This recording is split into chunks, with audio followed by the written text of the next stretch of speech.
कहते हैं कड़वा बोलने वाले लोग दिल के स्वाद से बड़े ही मीठे होते हैं। इसी तरह से कुछ ये करेला भी अजीब है, जिसने अपनी कड़वाहट से ज़िंदगी की थाली को स्वाद से गुलजार कर रखा है। यूं तो थालियों में जाने कितने रूप में परोसा जाता रहा है, मगर चलिए आज करेले का स्वाद कुछ पुराने अंदाज में लेते हैं और करते हैं ज़िंदगी को एक और जायके से गुलजार, बनाते हैं बेहतरीन। नमस्ते फ्रॉम ज़िंदगी गुलजार है विद द रेसिपी ऑफ भरवा करेला इन देसी स्टाइल। तो इस जायके को बनाने के लिए हमें चाहिए 250 ग्राम करेला, या फिर पर पर्सन 2 पीस और 3 पीस, जैसे भी क्वांटिटी आपको रिक्वायर्ड हो आप उतना ले सकते हैं। फिर हम लेंगे चॉप्ड गार्लिक 6 से 7 कलियाँ और 2 बड़े प्याज चॉप किए हुए, और सरसों का तेल। फिर आती है बारी मसालों की। मसालों में हमारे कुछ पीसे मसाले यूज़ होंगे और कुछ हमारे खड़े मसाले यूज़ होंगे। पीसे मसालों में हमें चाहिए लगभग 1 टेबलस्पून या 1.5 टेबलस्पून धनिया पाउडर, 1 टीस्पून गरम मसाला, 2.5 टीस्पून आमचूर पाउडर, नमक स्वाद अनुसार और 1 टीस्पून हल्दी। इसी तरह से जब खड़े मसालों की तरफ आते हैं तो हमें चाहिए 1 टीस्पून जीरा, 1 टीस्पून राई, 1 टीस्पून मेथी, 1 टीस्पून सौंफ और 1 टीस्पून कलौंजी, या जिसे हम मंगरेल भी कहते हैं। करेले को अच्छे से धुलकर उसके दोनों तरफ के एंड को हम काट कर निकाल देंगे, और इसी तरह से हम सारे करेले के एंड को काट के निकाल देंगे। फिर हमें करेले के दोनों एंड को बचाते हुए उसके बीचों बीच एक चीरा लगाना है। चीरा कुछ ऐसे लगाना है कि उसके दोनों एंड भी नहीं आपको काटने हैं और उसके पीछे भी कोई कट नहीं लगना चाहिए, बस ये बीच में लगेगा जिसमें हम भरावन को फिल करेंगे। तो ये चीज़ आप सावधानी से करें और अपने हाथों को भी बचा के करें। और दूसरी चीज़ जो आपको ध्यान रखनी है वो ये कि चीरा लगाने के बाद अगर आपको लगता है कि करेले के अंदर के बीज सख्त हैं, कड़े हैं, तो आप उन्हें निकाल दीजिए नाइफ़ की सहायता से, और अगर वो सॉफ्ट हैं तो आप उन्हें छोड़ सकते हैं। अगर आप उन्हें खा सकते हैं तो आप उन्हें एज इट इज़ छोड़ दीजिए। और इसी तरह से करके आपको ध्यान से सारे करेलों के बीच में आपको चीरा लगाना है। कुछ लोग भरावन भरने से पहले करेले को या तो उबाल लेते हैं ताकि उनकी कड़वाहट कम हो जाए, या उनके ऊपर के छिलके को थोड़ा सा निकाल लेते हैं खुरचकर चक्कू से या छीलने से, ताकि वो कम कड़वा लगे। लेकिन मैं इसमें कुछ भी नहीं कर रही हूँ, क्योंकि मैं इसकी खूबसूरती से कोई छेड़खानी नहीं करने वाली हूँ। करेलों की खूबसूरती है उनकी कड़वाहट में, और उनकी कड़वाहट बसती है उनके छिलकों में। तो हम इसे यूं ही छोड़ते हैं इसका असली जायका लेने के लिए। अब हम अपनी देसी कढ़ाई को गैस पर चढ़ाएंगे और उसमें लगभग 1.5 टेबलस्पून सरसों का तेल डालेंगे और उसको हल्का गर्म होने देंगे। और गैस का फ्लेम हम जो है मध्यम रखेंगे, ना स्लो ना तेज़, मध्यम आंच पे तेल को हल्के हल्के गर्म होने के लिए रखेंगे। तेल गर्म होने पर हम इसमें सबसे पहले डालेंगे सौंफ और उसे छोड़ देंगे थोड़ी देर चटकने के लिए, कुछ सेकंड के लिए। जब सौंफ हल्का हल्का चटकना शुरू हो जाता है तो उसमें हम फिर डालेंगे राई या कलौंजी। आप कुछ भी डाल सकते हैं, कोई प्रॉपर सीक्वेंस नहीं है। आप पहले राई डाल सकते हैं, पहले कलौंजी डाल सकते हैं, पहले जीरा डाल सकते हैं। बस आपको एक एक करके सारे मसाले इसमें डालने हैं, खड़े मसाले सिर्फ डालने हैं अभी, ठीक है। और जब सारे मसाले इसमें चले जाएं तो तेल में मसालों को थोड़ा सा चटकने दीजिए, जिससे इनकी खुशबू और इनका स्वाद तेल में धीरे धीरे घुलने लगेगा। जब मसाले चटकने लग जाएं तो इन्हें थोड़ा सा आप किसी भी स्पून से चला दीजिए, ताकि थोड़ा सा ये ऑयल में अच्छे से सारे मसाले डिप होकर चटकें, ठीक है। ऐसे हम नहीं चलाते तो कुछ मसाले ऑयल से ऊपर की तरफ रह जाते हैं, तो आपको उन्हें थोड़ा सा चला देना है। और आप देखिए ये मसाले कितने अच्छे से चटक रहे हैं। जब आपके मसाले चटक जाएं तो उसमें आपको डालना है चॉप की हुई लहसुन। और ये चीज़ ध्यान रखनी है कि मसाले बस चटकने ही देना है, उनको जलने नहीं देना है, ब्लैक नहीं पड़ने देना है। फिर आप किसी स्पून से इसको लहसुन को थोड़ा थोड़ा सा स्टर कीजिए, चलाइए। लहसुन जब भुनकर हल्के गोल्डन कलर का हो जाए तो आपको उसमें चॉप्ड अनियन डाल देनी है। फिर धीमे धीमे इसे चलाते हुए आपको प्याज को लाइट गोल्डन होने तक भूनना है। ध्यान रहे इसमें से कुछ भी चीज़ें जलनी नहीं चाहिए, आपको बहुत ही स्लो आंच पर इसको भूनना है और बहुत ही प्यार से भूनना है। थाली वहीं अच्छी सजती है जहाँ पर खाना बहुत प्यार से और दिल से बनाया जाता है।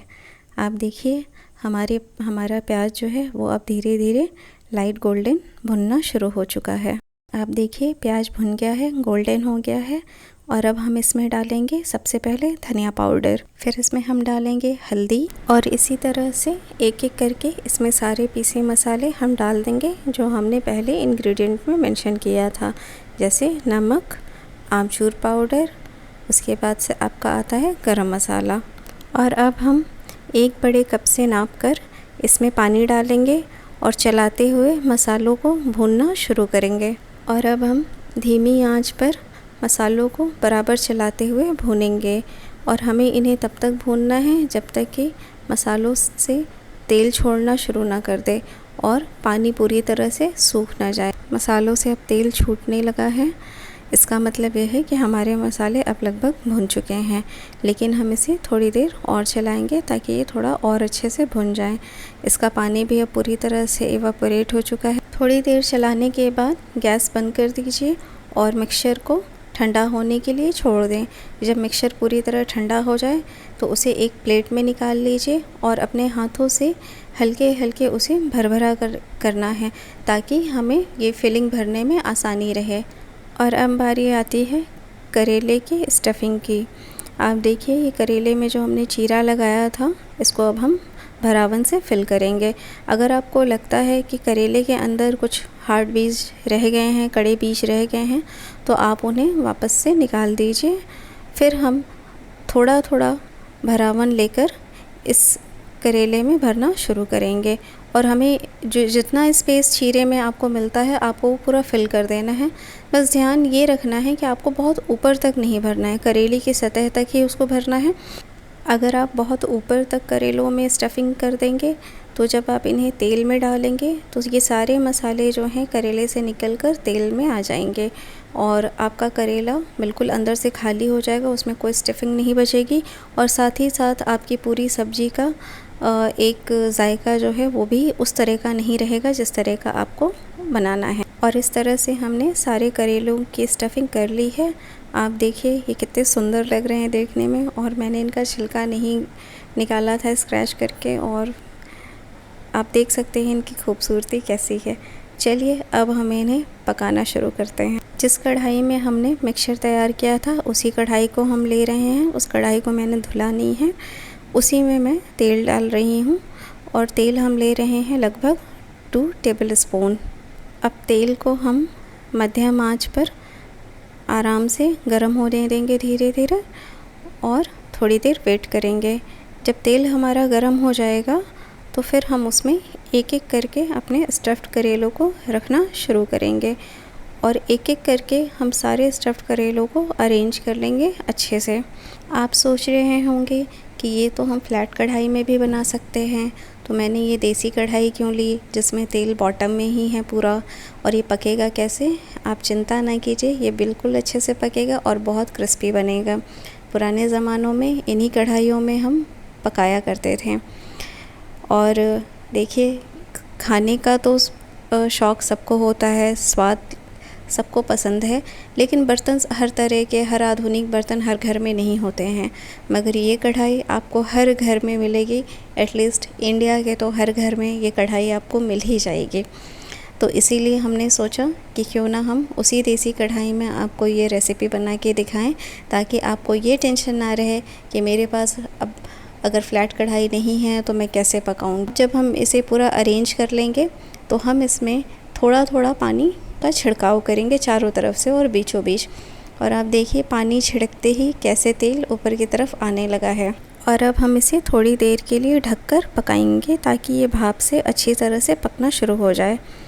थोड़ी देर बाद आप देखिए कि इनका कलर चेंज होना शुरू हो गया है और ये कितने अच्छे लग रहे हैं। एक स्पून की सहायता से आप सभी करेले के साइड्स को पलट दीजिए ताकि करेले का हर साइड बराबर पक सके और ऐसा ना हो कि कोई एक हिस्सा कच्चा रह जाए और एक हिस्सा ओवर कुक हो जाए, ठीक है। और बेहतर यही होगा कि आप इसे किसी स्पून से ही पलटिए या फोक से पलटिए, किसी बड़ी कड़छी से या पलटे से या किसी भी बड़ी आकार के बर्तन से आपको इसे नहीं पलटना है। इनका मसाला जो है वो डिस्टर्ब हो जाए। आपको इसी तरह से इन्हें उलटते पलटते हुए ढककर थोड़ी थोड़ी देर पर चलाते हुए इन्हें अच्छे से पकाना है जब तक कि ये क्रिस्प ना हो जाए। करेले अब पूरी तरह से पक चुके हैं और हमने इन्हें प्लेट में निकाल लिया है। आप देख सकते हैं ये कितने अच्छे लग रहे हैं, कितने क्रिस्पी बने हैं। लंच टाइम में दाल चावल सैलेड दही के साथ आप इसका जायका अपने परिवार के साथ ले सकते हैं। आशा करती हूँ कि आपको ये रेसिपी बहुत पसंद आएगी और आप इसे घर पर ज़रूर ट्राई करेंगे। करते हैं ज़िंदगी को गुलजार एक और स्वाद के साथ। मिलते हैं जल्दी ही। खुश रहिए, गुलजार रहिए। नमस्ते फ्रॉम ज़िंदगी गुलजार है।